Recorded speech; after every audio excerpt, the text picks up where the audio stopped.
Hey everyone. Changing Hearts and Minds sends its thoughts and hopes for healing to all those who have lost loved ones or have been directly affected by the senseless, violent act in Las Vegas this past Sunday. In a time where we as a nation are polarized and take hard-line positions, we can still see the big picture and offer each other our help, hearts, and ability to go past our political and idealistic personal stands to be the people that make this still the greatest nation in the world.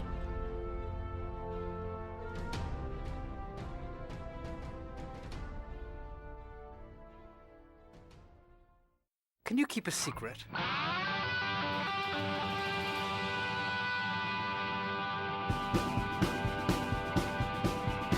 Changing hearts and minds. Changing hearts and minds. Changing hearts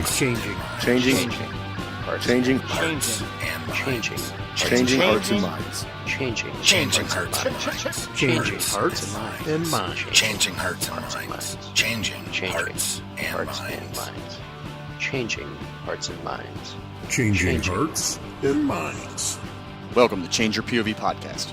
You're listening to Changing Hearts and Minds, a show about reviving the warrior spirit and remembering the past to improve our future.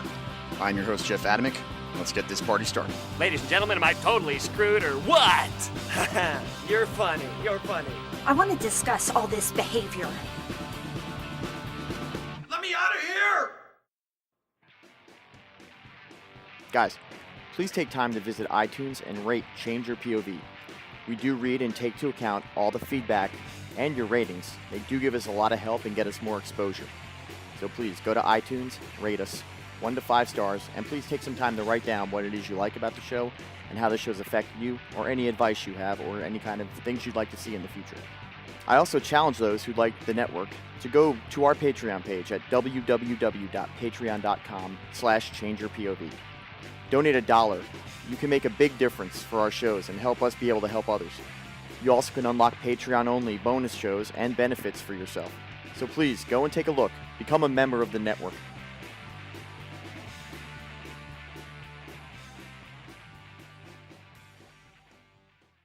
Hey guys, this is Jeff. Changing Hearts and Minds. I was going to say change your POV, but it's been a long morning for me. So before I get into it, I just want to make mention that when you're doing podcasts and you've got people from other places, you may want to make sure that when you set your schedule up, not only do you just not assume that the next day is when the event is happening, like I did last week, you also want to make sure that they're in a different time zone than you. You don't wait around at 11 o'clock your time when it's 11 o'clock their time that they thought that they were going to be on, because it gives you some time to reflect on how stupid you are. But in essence, you end up looking like a tool. But all that being gone, we are good to go now. I've got the 2 gentlemen on that'll be on today, and let me tell you a little bit about what we're going to be talking about today. Leadership is defined as the action of leading a group of people or an organization, and professionalism is designed as relating to or connected with a professional. Now, as a former Special Forces senior non-commissioned officer and now someone who does presentations and classes on leadership and team building, I can assure all of you that these definitions do not even begin to scratch the surface of the deep, true meaning of both of those words. Military leaders who are in transition out of the service and into the civilian work environment provide both a talented, dedicated, and experienced group of leaders and professionals for the business world, but also a challenging problem as to how to tap into and fit those transitioning vets into the modern-day business culture. How do veterans themselves adjust and monopolize on their experience and skills while adjusting to the culture to be the most value-added and effective to the community? My guests today, Chris Schafer and Dr. Brent Carter. I won't be calling him Dr. Brent Carter because he's already told me not to, but Dr. Brent Carter is a consultant, a university professor, and a researcher in the field of leadership, behavior, and the brain sciences, crisis management, and organizational adaptation. His expertise in leadership behavior, neuroscience, and psychology, cognitive behavioral therapy, organizational stress dynamics, and complex adaptive systems, and is now the co-author of Intrepid Professionals, How Principles from the Military Mindset Build Extraordinary Leaders, Teams, and Businesses. He has a PhD in management. Chris Schafer is a 25-plus year U.S. Army retired veteran, spent much of his military career in 3rd Special Forces Operational Detachment Group, or in 3rd Special Forces Group on operational detachments. His career includes many deployments, leading ODA teams, advising and training people from all over the world, and is also the co-author of Intrepid Professionals. Me and Chris know each other. We were both in 3rd Group. We don't know each other very well, but we know who each other are, and we did grind on the same dirt in many situations, and reading the book there were many times where I was transported right back to certain situations with certain names that were very familiar to me. Welcome to the show, Brent and Chris. Thank you much, Jeff. I really appreciate it, man. It's an honor to be on the show. We're thrilled to be here. Thanks, Jeff. Well, thanks, guys. Hey, first of all, I just got done telling you guys, doing a little bit of the kissing your ass before we started the show, but I also want to bring it up again. This book and the work you guys have done over the last couple of years, on the Intrepid Professionals and the subject matter you guys go into in that book, is some of the best stuff I think I've heard, because it's exactly many times what I've learned myself or what I'm trying to get other people to figure out. And I think you guys put it in a way that is it's such a page turner, the book. I bought the book when you guys put it out. With the hurricanes and everything and me working in IT, I spent the last couple of weeks trying to, so I didn't have a lot of time to read. But when I did start reading the book this past week, I couldn't put it down. And it wasn't just because of the story, the way you guys tell the story, which is fantastic, but it's also because what is inside the book is absolutely great. We're going to go back a little bit. I want you guys, because I really love your intro and in the book, and I love how Brent, how you talk about your first interaction with Chris and where you guys got to link up with one another and meet each other. So if you guys want to take turns, I'd love to hear how you guys got to know each other and where the idea for this book came from. So, Brent, I know you're going to tell me to go, but I'm going to tell you to go, man, first. I always comply with my superior officer. Sorry, he wasn't an officer. He was much more important than that. It kind of started off that I was teaching a leadership course at a local university, and I'd been exposed to a lot of guys and gals from the military background. Half my class typically was prior or active, different backgrounds. Sometimes SF guys, sometimes I've had helicopter pilots. I've had pretty much every MOS you can think of, I think, probably ran through my class at one point. So I've had the honor to be exposed to so many people with so many different backgrounds. Chris was different, and Chris set himself apart. That leadership class that he joined, he sat in the first row. I always watch for people in the first row, usually, especially if they arrive early. And Chris set himself apart. He was a thinker before he spoke. And that was one key principle that I always took away from Chris, is that he was very good at analyzing the data that was before him, reflecting on that, seeing if it integrated to him and where there were gaps or where there was misalignments. Then he wanted to call those out, because ultimately he was seeking something. And sometimes, when you're in class, any folks that have gone to, your classes after or during your duty, you're dedicated, you're working hard and everything like that. But sometimes you're there, I've just got off of work and I'm having a hard time, so I just want to sit here and just kind of soak it in. Chris was engaged.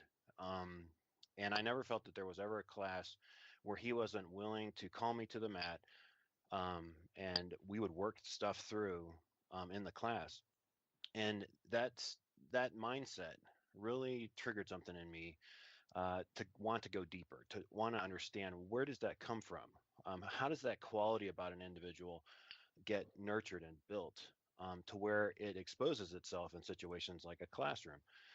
And I known a little bit about some special operations teams, and met with different folks in the intelligence community. So I kind of understood a little bit from a civilian standpoint about what that environment's like. So when Chris was like, yeah, I've been in the Army for a long time. I'm like, oh, can you tell me a little more? Yeah, I was Special Forces. And instantly that triggered, okay, now I need to step into this mode to understand Chris. And then every assignment that he ever produced was different. His final project, everyone else would turn in a paper, which is what you're supposed to do, and then do a presentation. Chris wanted to do a movie. So he created a movie with shots from him being downrange, and then shots with his family, contrasting those two images together, and then doing a voiceover of it. I've taught thousands of people in that class, and he is the first one to ever do something so unique and so, again, reflective, trying to understand where he was, where he's going to, and we were captured in that moment. So I was honored to see that. So Chris, all yours. Yeah, thanks, Brent. And so, Jeff, once you transition, man, especially from being, an operator, well, an SF guy, if you will. I don't know if I like the word operator, but at any rate, you know how tough it is. You really don't know. For the most part, I think a lot of men and women don't really know what they want to do, and Right, my because there's a experience, feeling that you're already doing what you wanted to do. right, exactly. I mean, I had never thought of anything else really. I knew that one day the military for me would end because it has to, because we get too old or whatever, you get hurt, whatever. And but you never think about that day. So I never pondered being outside of the military, like most of us do. But I knew this: I needed to get in. I needed to continue with my education to better understand corporate America. So I thought that getting a master's in project management, which, as you know, is what we do. We manage huge projects, millions of dollars, foreign entities, different types of foreign governments. We just have to handle a lot of different things at one time, and it becomes a big project with deadlines and requirements that we have to accomplish. So I thought that would be the best kind of career field to follow on my way out. And what was interesting is the first class that I wound up in was in Brent's class, and it's a leadership class. So I was stoked. I was like, look, this is where the core of what I need to understand, because I understand leadership from my perspective, but I don't really understand it outside of the military. And there's no way for me to do that unless I try to learn it. And so in good SF fashion, that's what I did. I went to go seek out that knowledge so that I can make myself at least a viable product for anybody out there that may need my skill set. And Dr. Carter brought leadership in a light that I'd never thought possible before. And it wasn't bad, it was just different.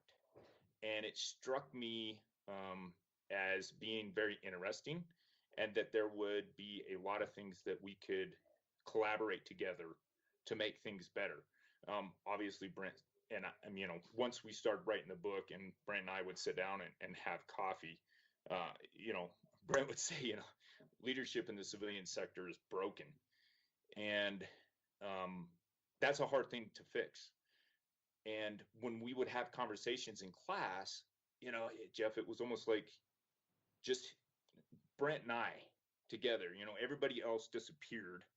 And we were just having this conversation together about issues. And it was just, it really captured me. And when Brent and I met to have some coffee at Starbucks, Brent just said, hey, do you want to help me write a book? And I was all stoked for it. And obviously it was an ass kicker. I'm not going to lie, man. Writing that thing was an ass kicker. But that's kind of how we met. Great story, by the way. And that was exactly where I was going with wanting to ask that. I read that story about Chris going to the front of the classroom and sitting down and being early, and just the similarities in the mindset that we have when we get out, because I go to night school now full time, and I'm always there 10 minutes early. I always sit in the front of the classroom because that's just what you do. You want to engage a teacher, let them know that you're there to learn and not there to just collect a GI Bill paycheck. And so, right. which is a problem. And, that I think that has a lot to do with a lot of people. But what struck me with what you were talking about was the two comments. One, I 100% agree with you. Leadership in the civilian world, and not just business, but the civilian world, is broken. And we have completely different ideas of what leadership is from the community that you and I came from, and the community that Dr. Carter is teaching and has seen. So what I've thought, and I'm going to pose it to you guys as a question, maybe open a little bit of debate about this, is the problem, and this is what I believe, is the problem that people have stopped realizing that leadership and management are different tasks, and they're different mindsets. And is that where some of the problem with what goes on in business nowadays, is that where it comes from? The fact that they manage more than they lead. Yeah, go ahead, Brent. I think you got good insight to this. Well, and just to kind of fill out the context a little bit, so I've been in the corporate sector doing all kinds of weird stuff for probably 25 years, 24 years, I think it is.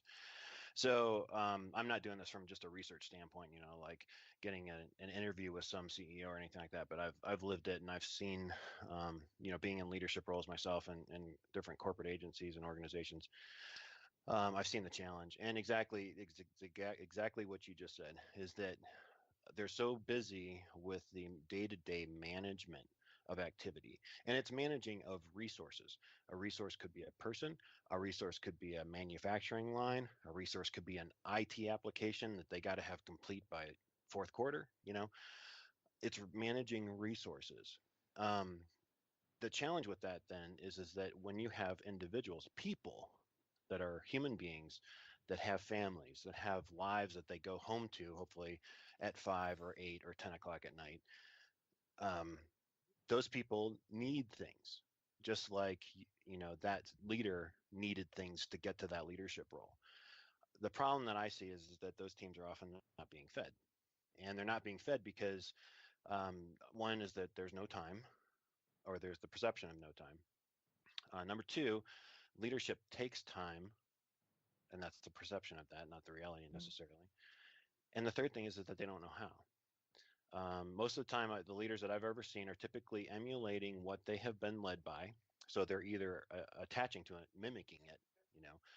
If I was under a boss that was very direct, was very non-emotional, was all about the objectives and not about your connection or needs to go pick up your kid at 3 o'clock, then I might mimic that. I also might do the exact opposite of that individual when I go and lead my team. So typically we are handed something. It's kind of like that, the parental figure is that we're given parents. We mimic some of the things that our parents do. We do things opposite of what our parents do, and that becomes what our model is. Well, the next group behind us, whether it's a team or it's our children, are typically going to do the exact same thing. And the challenge is that if we don't improve on ourselves before we pass anything down to other people, if we don't educate ourselves, if we don't get stronger, if we don't understand how people think, how they believe in things, how they process emotions, how they handle fear, how they handle stress, then I'm not going to be able to pass down any helpful information that will make my team thrive in the middle of chaos, work better effectively together, communicate better, things like that. That's a great answer. I was going to go down that road. I was going to actually stop and be like, it's the same idea with parents, but you covered that. It's exactly what I thought about. Is most people in the world either emulate their parents, or they revolt against their parents' form of leading and parental mentoring, if you will.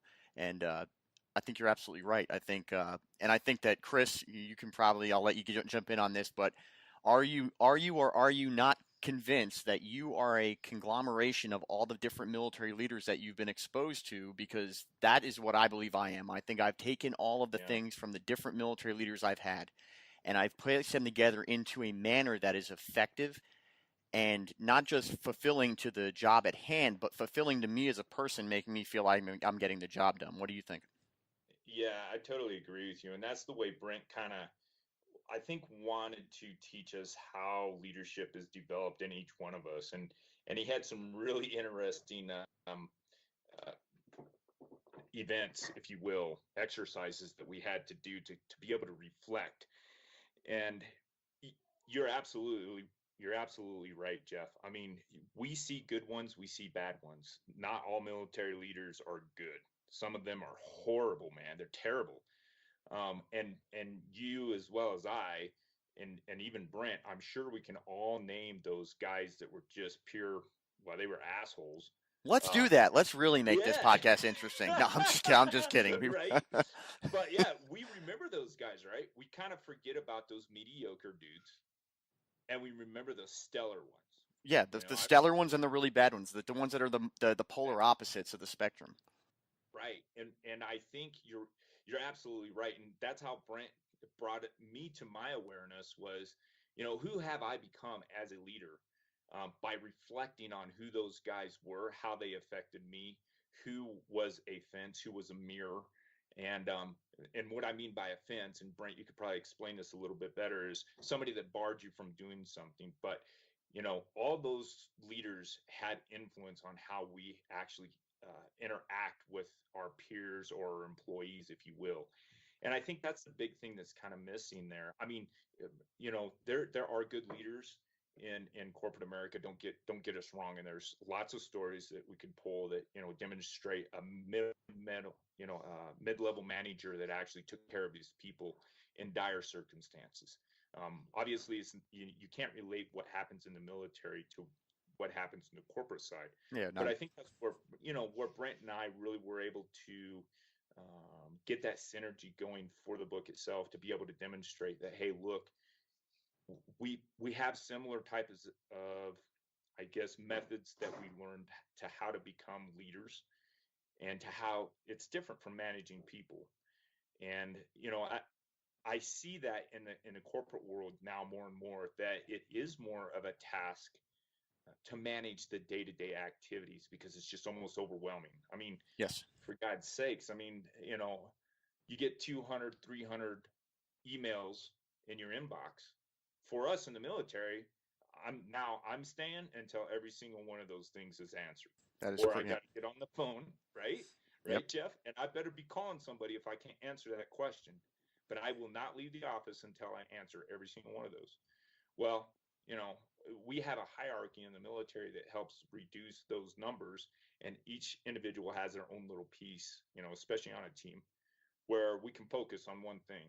And we can come together as a team later to kind of discuss what we all need to be doing, so that we're all on the same track and reaching that same goal. But I think it's a bit different, and Brent, you could probably chime in on that. But I think sometimes CEOs get what, 1,000 freaking emails a day. I mean, how can you manage that when you got to be worried about numbers and the next shipment, and do I got enough supplies to meet the demand, on and on and on. And oh, by the way, Jimmy just quit and he's the lead of X. And we don't have that type of stuff in the military unless you get blown up or killed. But then we also have that ability just to continue on, because the next guy just steps in and just takes over. There's no Right. We have more cookie cutter replacements, and that's people aren't going to like that statement, but it's not meant to be derogatory. It Right. means that if I don't have an 18 Charlie, I've got an entire pipeline of guys coming through with 18 Charlie stuff that's going to be able to backfill that. Where in the corporate environment, Joe Blow doesn't show up to work 3 days in a row, or up and quits, or gets fired right on the spot. I don't have somebody that's up to speed on exactly what his day-to-day jobs are to just plug right back in. So I either have to go find somebody, which is going to take away from productivity because I've got time taken away. I have to train somebody up, which is going to take time away from productivity and work, because I've got to go, train that person up. Or I've got to put someone in who is substandard to that task and hope they develop on their own or through some other assistance, which in essence takes away from productivity and time that is supposed to be meant for something else. So I completely agree with you. Now, Dr. Carter, when you guys set out to do this, and this is a leading question, I think I know the answer, were you guys intending on trying to find a way to bridge the gap and change the corporate mindset to more of a military leadership and professional work mindset, or were you just trying to, or what was the intent there? Was it to change the corporate mindset, to get them to change, or was it to try to find a way to fit in guys like me and Chris into that world effectively? Chris, you want me to take that? That was for you. That was for you, Dr. Carter. Okay. That wasn't for Chris. Okay. And Brent's much better than the doctor part. If I were a medical doctor, then I'd say something different, I guess. But no, I'm just a thinking kind of guy. But so this is the way I look at it: that veterans that are transitioning are essentially crossing a bridge. On one side of the bridge is obviously the military experience and time and the community that you all have had for the number of years that you've been in. On the other side of that is the civilian world where you're trying to gain employment. So let's look at it kind of that way. It might be the business world, it might be a nonprofit. It's just the environment that is on the civilian side. That's the bridge you're going to cross. And one of the things that we found was that there's a lot of effort, and you've heard it through TAP programs and different transition assistance programs that exist through different branches, trying to prepare the guys that are going to cross that bridge. Get your resume right, do all that sort of thing. The thing that we were seeing though is that when guys actually transition or they move across that bridge, there's no one there necessarily to acclimate them to the other environment. And there might be somebody there to greet them saying, hey, thank you for your service. Let me see your resume. Let me see if I can give you a job. But as soon as they're hired, no one knows what to do with a veteran. And so the two problems that kind of pair into one that we saw is that there's a lot of need in the corporate business world to improve the way they do things, the way that they think about people, the way that they motivate people, the way that they lead people, the way that they tackle objectives. And here's a big one. How do they handle chaos and stress, yet still meet an objective? That's a big challenge for the corporate civilian business world. So obviously, I saw total value in any veteran with the just base level knowledge that you guys experience and are trained in, that knowledge translates. But the question is that is there an environment on the other side, the civilian side, to be able to say, hey, I see value in that. I need to learn from that. Teach me these things. Okay. So that was one. Obviously it's how can we change the corporate mindset to be able to leverage the power that a veteran has from the people themselves. The other side of this too is that there's really nothing in the civilian business world that I've seen. I mean, there's probably anomalies out there, obviously, but if you look at the average, that the expectation is that we are the model by which everything is measured. So we expect you to acclimate to us. We don't acclimate to you. And although I may see value in your abilities, or even if I read or understand your abilities, I might be able to change the way that I think about something. It doesn't mean that I'm going to change the way that I do business. Right. And unfortunately, that means that I'm going to carry the behavior that I've done in the past. I'm going to carry the culture that I've had in the past into the future. And the same problems that I've had in the past will replicate themselves over and over and over again because there's nothing ever to bounce against those things and stop them from happening in the future. And I've always felt that if you have veterans in there, they don't like to let stuff go forward when it's unhealthy, when it's contrary to the objective, when it's distractions, when it's noise. You guys don't like that. And having that ability actually would heal a lot of problems that are in the corporate business today. Yeah, I've seen that firsthand myself. Getting what happened with me, and it's just on one of the other podcast guys. I'm not going to go to my story. This is about this, but this is about this book, not about me. But when I first got out, I did a lot of what many veterans make the mistake of doing. I tried to find some place where I was comfortable and where I could, do my job where everyone was. So I went into contracting. I went to the Department of Homeland Security, and I worked in these places and just completely kept trying to chase down being an SF guy. And it just wasn't working out. I didn't get out like some guys do where they retire after 25 years. At 18 years, 2 years short, I got injured and had to get medically retired. So I get out wanting to still be that guy. There was no place for me, and everyone wanted me just to adapt to them when I saw that there was no way that what they were doing was right. It wasn't until I got past all wanting to be an SF guy when I finally said I need to, eliminate myself in the military, and I started doing all the things that SF guys do, which is adapt myself and change with my environment, that I start being successful in the civilian world to the point where I have no interest in going back to government work. I want nothing more than to work in the civilian world because that's where I do well. But I've seen a lot of that where they want you to change. They want you to change now, but they want you to continue to do things the way that you've been successful doing them without all the militaryisms that go on in that. There was, I read in the book, you guys make mention of a book that I've been handed 3 times. Who Stole My Cheese? Or Where's My Cheese? That book it's a fantastic book, but you can only read it so many times before it starts to, you're like, yeah, I get it. You want me to change, but nobody here wants to change. Nobody wants to take the things that I know how to do better, or the personality traits I have, or the leadership that I can give you. You don't want to apply those. You just want the productivity out of me. And that's something that I saw in your book quickly, was that you say, hey, look, you can't have all the benefits of the veterans as they come out with what they want to do without accepting that there are things you have to change also in your environment. And if I could follow up, and then I'll hand it over to Chris or whatever next topic you want to cover. The thing that I've been challenging every corporate business I ever talk to is this. How many, I ask, raise your hand if you're interested in having the top-notch talent to be able to provide you what you need to be able to excel and dominate the market that you're in. Everybody raises their hand, right?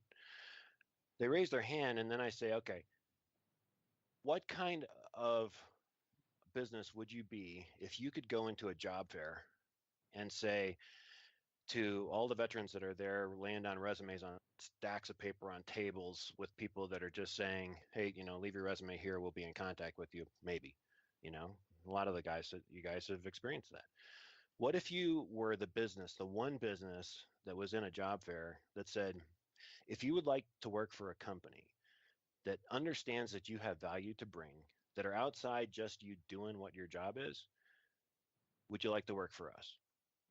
If you would like to come and work for a company that wants to grow our leadership to help make our company better by learning from you, then come work for us. If you would like to work for a company that recognizes who you are, where you came from, and wants to put you in the right place with the right people, then come work for us. Just those simple principles alone would set that one company in that job fair so far apart from everyone else, there would be no one else laying resumes down at anybody else's table, because the rest of that community in that business job fair isn't doing that. Right. They're expecting people just to come in and lay resumes. We'll review, we'll filter out the people we want and we don't want. And then the lucky people that we choose, well, then you can come and we'll gladly pay you a salary for the work that you do. But as far as anything else, and the comment really quickly, you had mentioned, going back into, DoD work or, I've seen a lot of guys go into the U.S. Postal Service, for instance. It's a, government job. But many of the reasons that guys that I've talked to, when they go to cross that bridge, it's such a foreign culture, it's such a foreign village, essentially, that they just turn back and walk back across the bridge and go find something that, like you said, is much closer to what they're used to. Right. And Chris, for you, do you find that it's on us as veterans to not? Here's something that I've seen a lot of. I see where Brent's coming from, and I agree with him wholeheartedly that the business world needs to maybe adjust a little bit of how it's looking at utilizing veterans. But don't we also have to? We have a lot of guys who just don't want to change. They don't even want to change a little bit. Yeah, they come from a place, and especially in special forces, where you're constantly taught to adjust, adapt, overcome, as Gunny Highway would say. But then we get out and we hardline, and we expect things from people. So what did you come up with this process? How do we get past that? Yeah, so there are a lot of misconceptions on both sides of the house. And one of them is simply that veterans, we have to be humble to be able to say, you know what, they don't know who I am yet. And until I prove myself to them, then I have no value. And that's where it needs to start. And guys and gals have to understand that. It doesn't mean that you're worth less, but what it means is that just like being on any team, okay, you know the deal, Jeff. You come in, you're a brand new Charlie. Okay, I got it. You've got a set of skills that we need, and you have been tested many times, and you're going to add value. But every day you are being evaluated. You're always being assessed. Day. That's right. You're always being assessed. Even when you get to the team, that teams aren't, you show up, and you're not ready to do something, that's bad. Because forget about what you did yesterday. Even a couple of hours ago, doesn't matter. What are you going to do right now? And how do you prove yourself? And I think that if all service members would remember that aspect of how we had to operate inside the military, that would translate very well into the civilian market. But there's a lot of misconceptions that we also have to overcome, like civilian guys don't work hard, they're not dedicated, they don't know how to do X, Y, or Z, lead or whatever. That's not always the truth. And it only takes a veteran one time. And from my experience, I went and I had this little odd job, and the leader was, the owner of the store was, I was just like, you got to be kidding me. And it ruined my perception immediately of the entire team in there. And I had to remind myself, that, hey, look, you are not in the military anymore. and you cannot judge the entire group for what the leader is doing. Might it be a good indicator of what's going on in the place? Yes. But here's the option that we have in the civilian sector. I'm not stuck on that team. I can always just say, hey, man, I'm out of here in 2 weeks. Now, it's good and bad, but that's an option that we never had in the military. You're on that team, that leader is terrible, and that whole team is jacked up. Well, you better try to figure out a way to make it better because you're not leaving, right? Right. Right. That's something that I think a lot of veterans have. For me, the big fear was getting out was that, if I mess up in the Army somewhere, I may get fired from my job, but I'm not getting fired from my job. They're just going to move me some other place, and I'm going to still get my paycheck. The civilian world, you get fired from your job, the paycheck stops. There's something that I think a lot of guys who spent their entire lives in the military, like myself and you, that comes to us too quickly, that this is the real world. Not that the military isn't. It's very dangerous work what we do, but the military is set up to protect you and make sure that you're taken care of because you're sacrificing for them, where the civilian world isn't. I want to kind of go into. I saw that you got, when I was reading up about, you guys spent, what is it, 2 years? 2 years putting this together with It was three. 3 years, brother. What that's a long time. I mean, and Yeah. good on you. Talk to me about what went into the research. What was the research? What was the focus? What was it about? How did you guys handle that? And give us a little bit about that. So I'll go first, Brent, if you don't mind. So initially, when Brent approached me about helping him write, Intrepid Professionals, we wanted to disprove misconceptions. And one of the big things that we were really focusing on, first of all, was post-traumatic stress. And we did write a chapter about post-traumatic stress, and there's a lot of stuff in there that, from my background, from being in the military, that I wrote about my own experience. But we quickly realized that as our research started to evolve on these misconceptions and where we could really find value, that is a common theme through all services, because it's just not the Army. We try to encompass everything from the Marines and Navy, Air Force, and everything, and try to find that common thread. And once you start to distill it down to its core concept between all the militaries, you have that culture that's ingrained in all of us. It's different at different levels. Obviously, the Marine Corps, man, those guys are fanatical about being in the Marines. They sure are. Devil dogs. Yeah. And they're great. They're great dudes, man. You and I both worked with them. They're awesome guys to have around. The Navy, on the other hand, is kind of techie. They can kind of geek out if you meet, guys that are on boats, and Yeah. they're kind of geeks, And then you got the Air Force guys, which are super smart, real intelligent type dudes, very articulate, and they're kind of more of the civilian side of the military, if you will. That's the way I kind of see it. And that's not always true. I mean, the PJs and the TAC-Ps, those guys, the STS guys, those guys are phenomenal. I love those dudes. And then, I never really dealt with any of the Coast Guard guys, but, the Army guys. And so what we try to do is distill it down to what was valuable to businesses. And at the time, there's 22 a day, post-traumatic stress, all this sensationalized media surrounding guys and gals that did something stupid, and they attributed it to post-traumatic stress. And so we wanted to bring that to light. We did some research and we found some studies, and it's unfortunate, but a lot of HR folks believe that most, if not all, veterans from all branches of service have some form of post-traumatic stress, which is ridiculous. How can you even say that? It doesn't even make sense. Yeah, in a world where we're not allowed to profile or then that's not political. That's just the truth. It is a contradiction to our society, but yet still out there. Yeah, and the hard thing is that, okay, so you always see these things online and through social media about, should I include my military, status or my background in the military?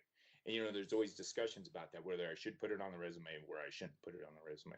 And Brent and I had a real good conversation about that. And Brent, I'll let you talk about that more later, but yeah, you should be proud of it, obviously. Can it hurt you in some instances? Well, sure, because there are those misconceptions on the civilian side that believe, hey, look, oh, as soon as they see military, I don't care if you're a supply guy in, Germany running pencils and papers for an organization, you've got post-traumatic stress. And the guy or gal's never been anywhere and they've done anything. And that's not bad. We need those people, but the media and the movies would say that everybody kicked doors and shot stuff and blew stuff up and blah blah blah, which is not true. I mean, there's a lot of infantry guys that have been out there never did that. True story. I never met a Vietnam vet who was a cook. Right, exactly, right. So we wanted to start with that, and we wanted to bring what was distilled throughout all military services as a value to corporate America. So we did a lot of studies on how CEOs with military backgrounds compared to other CEOs that didn't have a military background, which is actually it's very interesting because most of those with a military background actually perform very much better than those that don't have a military background. And I mean, this is like, I think, Brent, was that Korn's Ferry study? I can't remember the name of the study, but I mean, this is an independent study that was produced, and there's just a lot of other things. So we wanted to understand what was that. Okay, so they do well, but you got a Marine, you got an Army guy, and you got an Air Force guy, and they're all leading different corporations, Fortune 500s, and they're all succeeding while these other companies that have CEOs without a military background, aren't doing as well. And it's in the same market space. So how do we figure out what it is that makes that guy or that gal perform better than everybody else? Because some of those other people got, we're talking Harvard, Yale, right? They've got education, but what does that translate well to being a leader and being able to run an organization? Well, and then we can go back to, well, how was that person groomed? What individuals influenced them along the way, and what is their leadership style? Well, yeah, and Brent, there was one thing, and before, because what you just said, it's a good opportunity for me to talk about it. There was a story in the book about Robert and him leaving a job, and he wasn't the leader on paper, but the job quickly learned that he was the glue that held the team together. Could you talk a little bit about how leadership is not necessarily job dictated? You don't have to be in a job position to be effective leader, and in this, how this equates to the business world, where they need to realize that just because you're the CEO or you're the branch manager, that you may not be the leader there, and that leadership needs to be cultivated and identified even when it's not being done by the person who's in the leadership position. Yeah, I mean, that's a really good point. In the book, we created this story that's based on a real situation. Robert was a guy that essentially worked under the radar, but yet he was the one that everybody relied upon. If those of us that are old enough remember MASH, that Robert was the radar, character that would go out and be able to find everything that you needed and be able to just make it happen. He just made things happen. He also kept people together. He had a high ability for communication, and so he was well appreciated within his team, and the team held together because of him. And when Robert got laid off, no one in the leadership realm understood the critical piece, the kingpin that he was essentially to holding that unit, if you want to call it that, together. And I don't think that's a foreign idea, though, necessarily, and not to talk about second lieutenants that might be in your audience, but second lieutenants that come into an environment where there's senior NCOs that have been around for a long time. Any second lieutenant that's worth his weight knows that you'll rely on those senior NCOs. They make that thing happen. They make the teamwork. They create the communication, the cohesion, and it's similar in our world. In the civilian side of things, the challenge is that when we put someone into a leadership role, as it is called, when you get a management role or a director role or VP role, it's called a leadership role. It doesn't mean that you're necessarily the leader. Right. You may be a manager, ensuring that proper flow of information, proper distribution of resources and assets that are needed to get an objective completed is provided. But you may not be the one that actually holds it together. The question then is, you as the leader, do you know who that person is? Or do you know the culture that exists within your team and the key people that actually make that thing thrive? Because if you don't, then you are totally out of tune with your own team. And that's not to say that management and people who just participate in management type activities aren't necessary and needed. They're just as necessary to the team dynamic as those leaders are. And I'm sure you guys agree with me on that.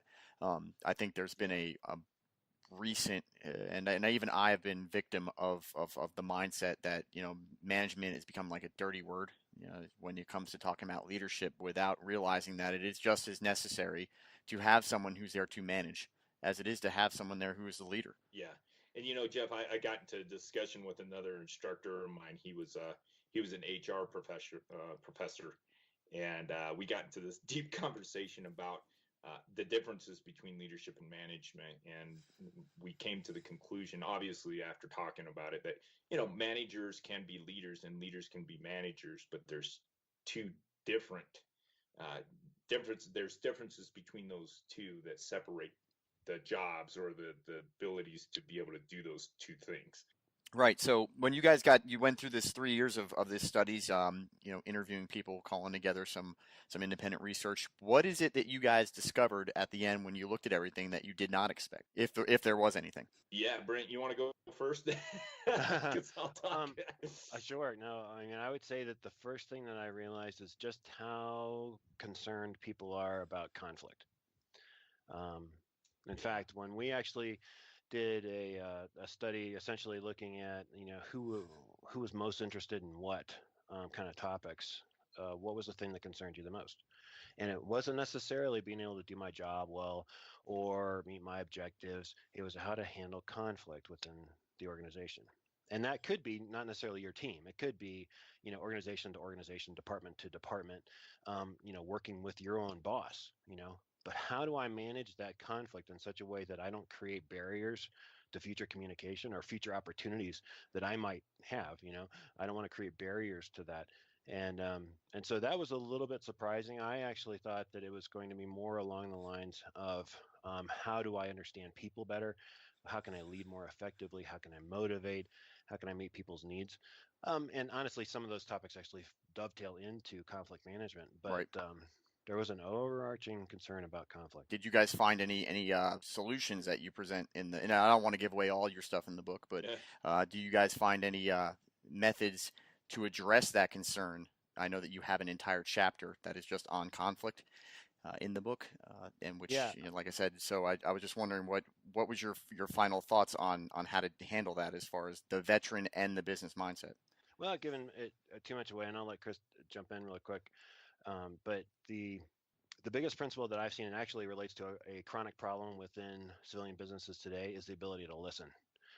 You join a conference call, I could put you on, probably most companies' conference calls, depending on the personalities that you have involved in that meeting.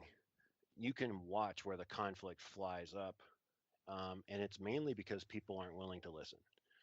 And because what listening means is that I need to first suppress my emotional response. It's kind of like going to the brain, and saying in that limbic system of the brain, that alligator brain of mine, every time that you say something that hits me the wrong way, I just want to go punch you in the face, right? Yeah, right. Throw a punch, right? But we need to be able to suppress those emotions in order to learn something from what I'm hearing, respond in a rational way that hopefully will utilize some of that information, correct that information, and lead us on a new direction that may be even better than what I had thought of. But I always thought that listening played perfectly into conflict management.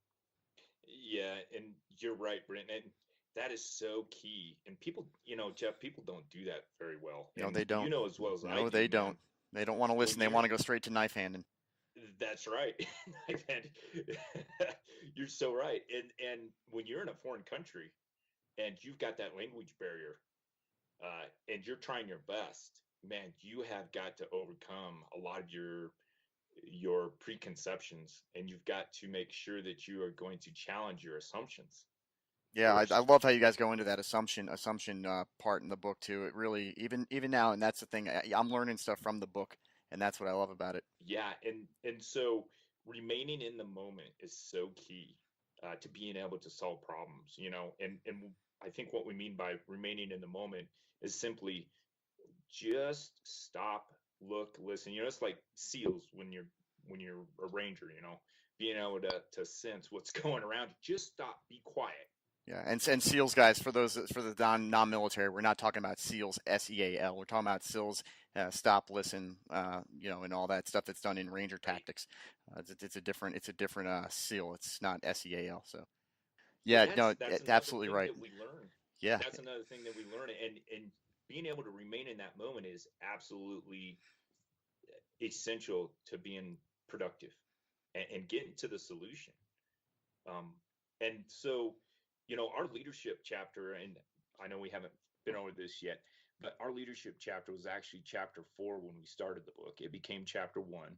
And then it was, that chapter, we rewrote it 8 times. Oh, yeah, I can imagine. So, and we thought, oh man, this is going to be it. And then, like Brent said, all the corporate people that we talked to were more interested in the conflict management.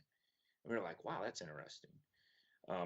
But it dovetails into all the other sections. And then obviously culture is the last part.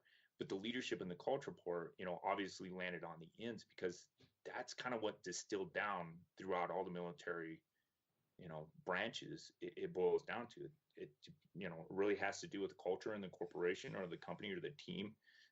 Brent and I talked about this earlier. If you're on the finance, department, and the engineers want to put X on this, widget onto a product, and it's going to cost X, but it's actually going to improve the performance of the, product, then there's this kind of friction that goes between finance guys and the engineering department. And, that's because there's different cultures. But if you don't try to understand that other culture, well, how can you come to a good solution? So remaining in the moment, being able to listen, conduct SEALs, if you will. We should have put that in the book, Brent. Why don't we think of that, man?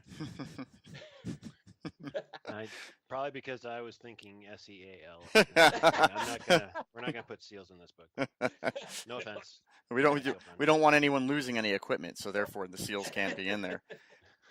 My SEAL listeners, you guys know I love you to death. Guys, one last thing I wanted to go over, just because it's something that as we talked about before, I do a lot of talking to business leaders, and we brought in to do leadership as I know it, which I'm completely willing to accept that there's, and this is why I think their leadership chapter took so long, is there's so many different forms, manners, and methods to leadership that you can never really, pin one down and say that it's the correct one.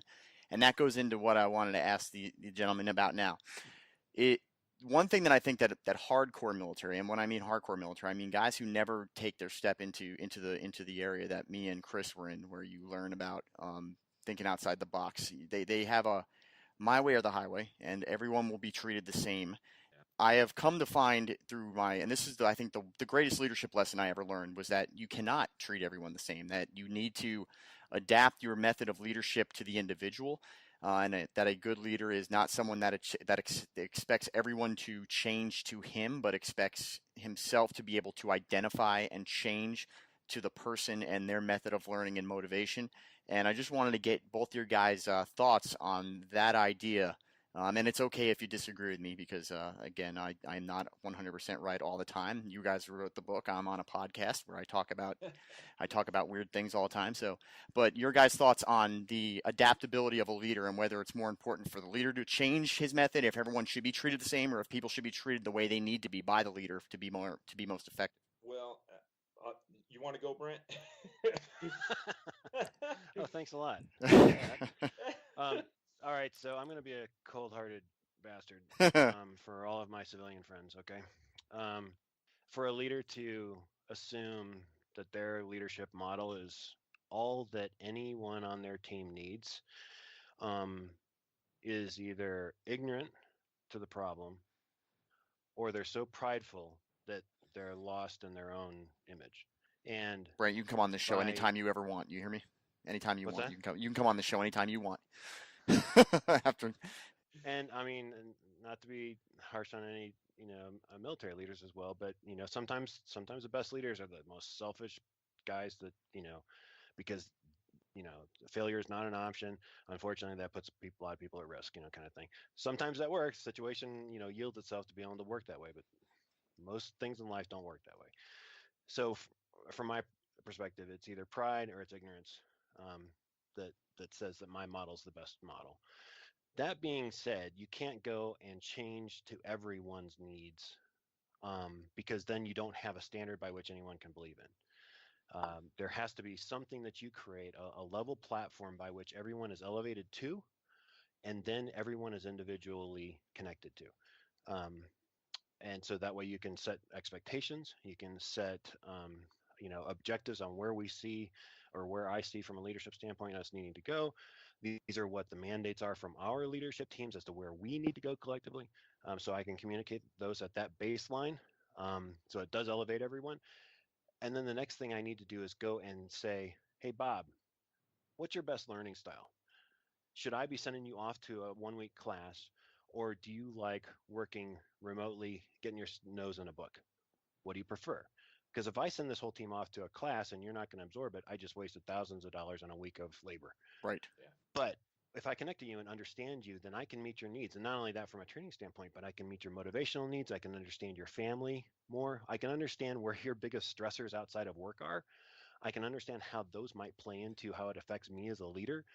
If you have a child with special needs, then I need to work with you in such a way so that you can feel good about your family situation.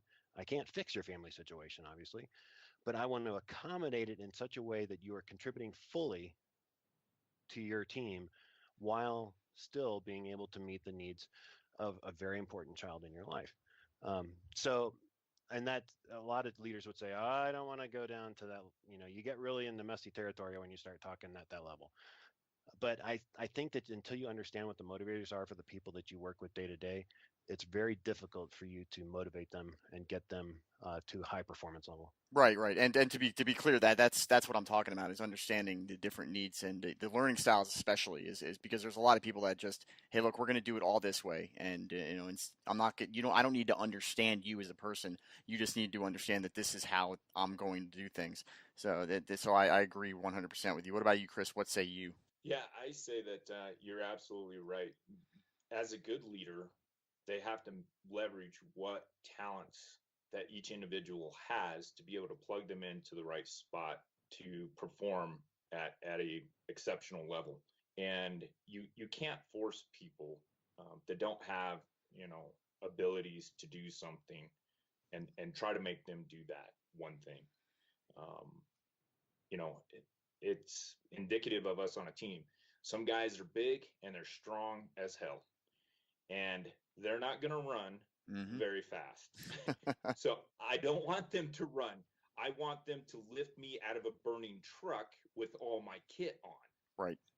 I don't need them to run to the other side of the, formation or column to go shoot guys in the face. We'll get to that point, but I want him to pull me out of a burning truck when I'm 200 pounds and I got 80 pounds of garbage on my body, And so that's obviously an extreme example, and you can't very well recreate that in the civilian sector. But the point is that being able to understand your people, like Brent said, how do they learn? What do they do well? What's going to foster, them as being on the team?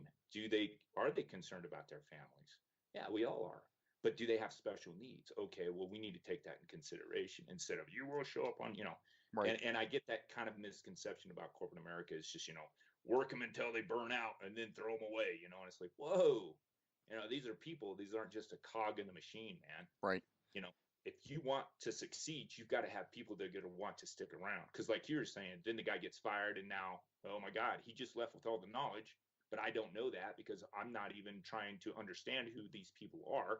I just know I need people to work, and that's recipe for disaster. Right, and the only caveat to that is I would say that you can equate what you were saying to the civilian world, because I am not going to send the introverted non-people person guy in my shop to go meet with a client who wants to talk over things, or if there's a conflict, I'm going to send the people person, the guy that's able to, so it still does equate, I think, in that manner when you talk about it. I'm not going to send, Mr. Computer Geek who just does nothing but play video games all day long. I'm going to send Jeff to go talk because Jeff's the talker. And, he's going to be the one that's going to talk people, draw stuff out of them, find out what they want. It applies, and that's where it applies to both sides, is you've got to be able to understand people's strengths, their weaknesses, help them try to overcome them, but also utilize them on the ground when it matters to their strengths and weaknesses and not against them. You're not going to teach anyone a lesson by forcing them to fail at the risk of everything else because you just are too hard-headed to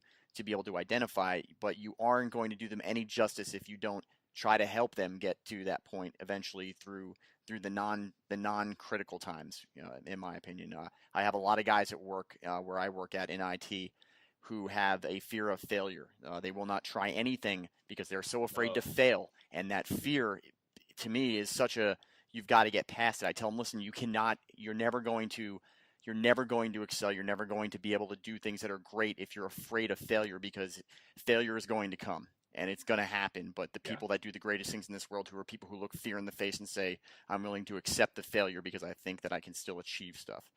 I'm going to give you guys, we are closing out. Guys, I'm not going to lie to you. This hour went by so fast because this is the kind of stuff that I love talking about, really. This and, history, if you listen to the show. That seems to be my two big things. I could talk to you guys for hours, and if you guys ever want to come back, and I'd love to. But I'm going to give you guys some closing out statements that you guys, and talk about what is, we'll go back and forth. Brent, from your perspective, what does this book offer the business community? And then Chris, you can come back with what this book will offer as a benefit to the veteran community, because I do see both in the book myself. Well, first, Jeff, thanks so much for having us today. It's a real honor to be able to talk to you, and with your background, really appreciate everything that you've done for our country as well as my family personally. And so thank you very much for that, and thank you to all your listeners. The thing that I think that this book does for civilian business is that it illuminates a lot of things that they know are going on, but can't put into words. So I'd say that's the first thing. The second thing is then it then addresses them in a really realistic way through stories that they can understand. They've probably experienced personally, but then it connects them to the very same stories of guys and gals that have gone downrange and understand the value of having someone that has been through massive amounts of burden, yet they executed on an objective, and they did it. As I always Chris always makes me laugh. I always, ask my workshop folks, I say, how many of you have ever had stress? And they raise their hand. I say, okay, keep your hands up if you were ever being shot at during that stress. And you were being shot at during an ambush, and you're being shot at during an ambush in a dust storm at night. And then all the hands go down. And I go, okay, now let's talk about the people that have done that and have done that well, and how they can make your business better. And to me, that's really the big value of the book. Chris? Yeah, so there is so much to learn from vets that are trying to transition if they want to understand the corporate realm and how we can actually use our skills to basically solve a problem for an organization. I mean, we have to look at each job posting as a problem that organization needs solved. And so if you kind of look at it that way and you look at Intrepid Professionals, that's what we were trying to do. And I didn't mention this earlier, but we removed the post-traumatic stress chapter just because simply that doesn't lend very well to being able to do that. And those that haven't thought about it in the corporate world may now be thinking about it. So we removed that. But veterans need to understand that there are misconceptions in the corporate world, and that we also have misconceptions that don't lend us well to being able to find meaningful work and employment. And so, you're not alone in your transition. Obviously, Jeff, you've read some of those stories already, and I don't know if you've been through the evaluation integration chapter yet. I think that's our ink block chapter. Oh, that's it. The ink block chapter is actually the one I'm starting next. Are you? Yeah, okay, that's the next one. I hope you love it, man. We actually had to rewrite that thing several times too, but that chapter right there is the chapter. If any veteran wants to read Intrepid Professionals, just jump to that chapter. I think that the other ones will, may pull you in, but you don't have to read Intrepid Professionals from one chapter all the way from front to back. It's designed that way so that you can get your questions or your, whatever you're facing currently answered quickly. Just go to that chapter and read it. And so if you're the veterans that are listening, if you get the book, just go to evaluation integration chapter, and you're going to find out that you're not alone. And like we were saying, Jeff, earlier, when we transitioned, I didn't want to do anything else than be an SF dude. That's it. That was my life. I'd reached the pinnacle. I mean, if we're looking at Maslow's hierarchy, that was it. I'm on the top. I don't know what to do now. Yeah, true right? story. I'm True not story. ready. Yeah. I'm not going back down to the bottom. What are you talking about? I'm on the pointy end of the tip of the spear, man. Yeah. Everyone wants to be what I was. Why would I want to be something else? Exactly. And then when that's taken away, or when you have to give it up, you don't know who you are. And I think that's what Brent helped me kind of cross that bridge in his class with leadership. It was funny. It's about leadership, but it was really about who I was and who I became by reflecting on my past, and then looking at it and saying, oh, this is how I developed into that leader. Like you were saying, good leaders, bad leaders. And so that bridging that gap does take a little bit of time to get yourself right. But I would hope that Intrepid Professionals is a valuable resource for all veterans to just sit down, read it. At the end of each chapter, we have those actionable intelligence questions. And then Brent and I, we decided a long time ago when we wrote this book, there's too many lists, tips, tactics, to being successful. Okay, those things are great, but they don't always work. Really, the individual has to solve their problem for themselves. And if I'm not willing to invest in my own solution, how am I going to just follow some steps? Because it's not going to resonate with me. I have to be willing to internalize my own answer and be able to come to my solution. But sometimes that takes a bit of reflecting. And so that's why we have those at each one of the end of the chapters, is to be able to get even the corporate guy, the corporate leader, like we were saying, how do you become, what is it that makes a great leader or a great manager? And, what is it that I can bring to the table to these, these problem sets that the corporate America has?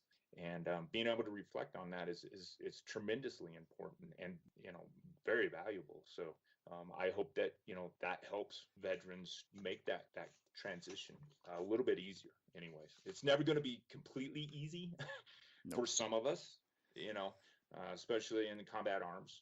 I think we have a harder time. And especially as guys like, you, Jeff, 18 years, 20 years, 25 years, being at the, tip of the spear for so many years in a row, you just, I don't know, that becomes your identity completely. Right. Listeners out there, I invite you guys to go to Amazon and look up Intrepid Professionals by, I'm going to say it, even though you don't want me to say it, Dr. Brent Carter and Chris Schafer. They are the authors of this.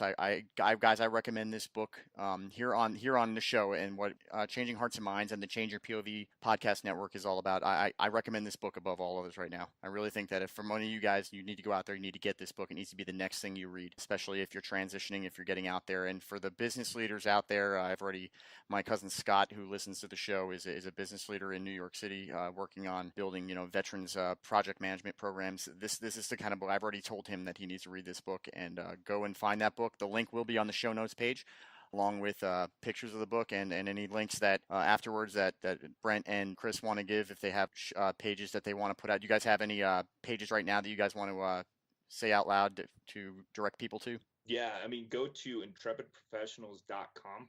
It'll give you a little bit more insight in as to how we bring that value out of the book to help organizations, individuals, anybody that wants to become a better leader, self-help people, whoever it is, veterans. And it'll give you a brief overview. And there's also a link on there to go to Amazon to order the book. And, also, Jeff, what helps out on Amazon, obviously, is those reviews. If any of your listeners have the book or started reading the book, go ahead, take your time, evaluate it for yourself, and please go back to Amazon and give us a rating, give us a review, because that is huge for us. Yeah, true story, and the same goes for this show, guys. Make sure all of you out there are going to the iTunes review and the reviews on Facebook and stuff. The iTunes review right now, we are finally trending on iTunes, so those reviews do count. Give Intrepid Professionals and Change Your POV Podcast Network your reviews. Thanks, guys. I really appreciate you guys coming on today. Definitely do not go far, because if you guys have, I don't think we've even scratched the surface on this, and we may, if you guys have any other stuff you guys want to talk about or put out, you guys are always welcome on the show, because I absolutely love this stuff regardless. Some things I don't even care whether the listeners really want to listen to it. I think it's important, so I put it out there anyway. And to me, that's my leadership in the podcast community. Some things, even whether you want to hear them or not, need to be put out. And this is a subject matter that I think isn't addressed enough. And I think there's a lot of fly-by-night and misconceptions out there that I have not found in this book at all yet. I found this book to be solid and a great textbook. So textbook and stories. So the stories in it are just fantastic. Guys out there, remember, your life is in your hands. Nobody can tell you what you can and cannot do. You are only limited by your own self and your own mind. Do not put your mind in a cage. Free your mind, free the oppressed. The oppressed will be there, and we will see you guys next week. Change Your POV and all of its shows can help and heal and even educate. We want you to help us help others. Visit our Patreon page at www.patreon.com/changeyourpov. Become a patron of our network and our mission.